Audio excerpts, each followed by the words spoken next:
आज जो प्रोटेस्ट करे हैं, आरएसएस के खिलाफ प्रोटेस्ट करे हैं, आरएसएस की जो गुंडागर्दी चल रही है हम उसको होने नहीं देंगे।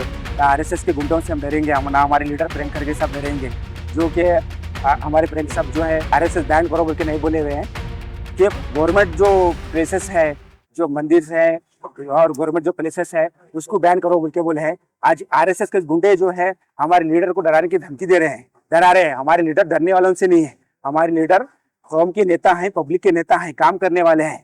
ये आजकल के गुंडे लोगों को डरने वाले नहीं है। क्या आरएसएस वाले क्या यही उनको सिखाया जा रहा है कि ट्रेनिंग ये दी जा रही है कि आरएसएस वालों को कि डरो धमकाओ बोल के? क्या आरएसएस के बच्चे खुद आके कर रहे हैं, लीडर्स के बच्चे कर रहे हैं आरएसएस के, क्या दूसरे के बच्चे कैसे दुनिया की धमकी देने लगा रहे हैं लोग?